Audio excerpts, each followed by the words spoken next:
कि जब मुस्लिम समाज का एक बंदा जो जहनी तवाज़ुन खो चुका था, जिसको हम और आप पागल कहते हैं, दिमाग उसका सही नहीं था, मुहर्रम के जुलूस में उसने फिलिस्तीन का झंडा उठाया था और फौरी तौर पर यानी आधे एक घंटे के अंदर उसकी गिरफ्तारी हो गई और उसके बाद आज तक वो जेल में है। लोगों का ये कहना था कि जब एक फिलिस्तीन का झंडा उठाने पर फौरी तौर पर गिरफ्तारी हो गई तो ये मजहब इस्लाम के खिलाफ बात करने वालों की गिरफ्तारी अब तक क्यों नहीं हुई? नहीं, तो ये प्रशासन की लापरवाही है। ये अगर अभी तक इस तरह का मामला चल रहा है और 100, 200, 300 लोग अगर थाने पर पहुंच जा रहे हैं तो ये कहीं ना कहीं प्रशासन की लापरवाही दिख रही है। मेहसी प्रशासन की, मोतिहारी नहीं, चकिया नहीं, डीएसपी साहब की मैं बात नहीं कर रहा हूँ, मैं मेहसी प्रशासन के जो अधिकारी जो यहाँ संभाल रहे हैं उन लोगों की लापरवाही की वजह से इस तरह से हो रहा है। अगर प्रशासन चाहेगी तो 5 घंटा, 4 घंटा या 10 घंटे के अंदर अंदर जो भी कार्रवाई करनी हो वो हो सकती है, लेकिन अगर इस तरह का नहीं हो रहा है तो कहीं ना कहीं प्रशासन थोड़ा सा लापरवाही बरत रही है। लेकिन फिर भी अभी जिस तरह का ट्वीट डाला गया है मोतिहारी पुलिस द्वारा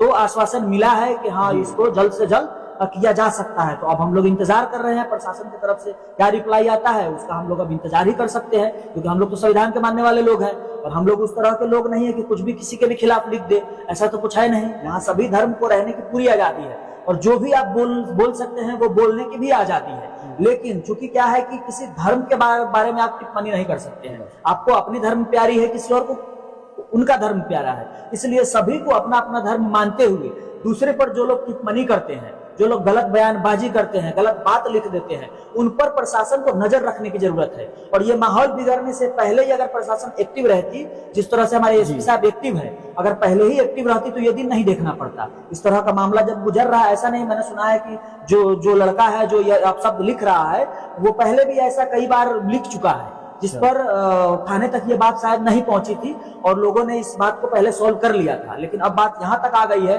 कि अब मामला हद से ज्यादा जा चुका है। इसलिए प्रशासन से ही हम रिक्वेस्ट करना चाहेंगे, मोतिहारी पुलिस, चकिया डीएसपी साहब और मेहसी जो हमारे थाना के जो भी मालिक हैं, जो लोग भी है, उन लोगों से हम रिक्वेस्ट करना चाहेंगे कि जल्दी से जल्दी इनकी गिरफ्तारी होनी चाहिए और कार्रवाई होनी चाहिए और जेल जानी चाहिए।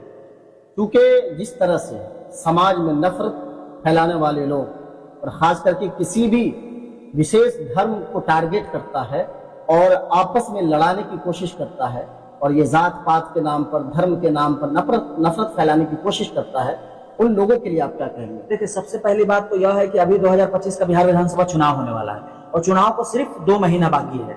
तो हमारे ही देश में कुछ दल ऐसे हैं जिनके बारे में सभी जानते हैं कि वो जब तक हिंदू मुसलमान नहीं करते हैं, जब तक चुनाव नहीं जीतते हैं।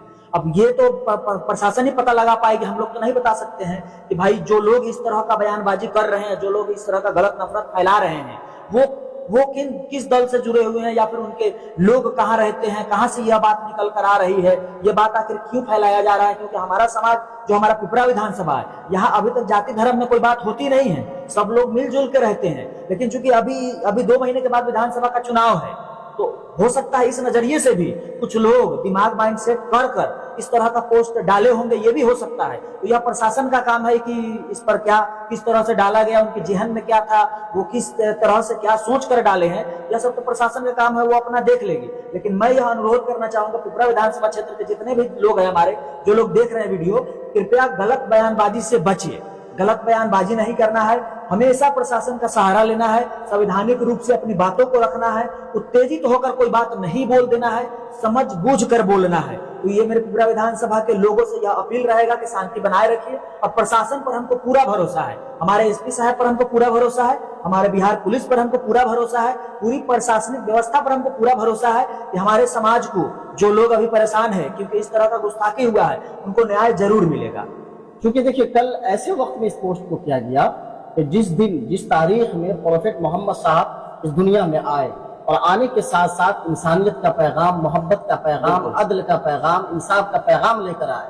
जहाँ वो दौर था कि जहालत का दौर था, जहाँ औरतों को इज्जत नहीं मिलती थी, बेटियों को जिंदा दफन कर दिया जाता था। आपके आने के बाद, प्रोफेट मोहम्मद साहब के आने के बाद इन तमाम जहालत को खत्म किया गया और मोहब्बत का, भाईचारे का, अमन का पैगाम दिया गया।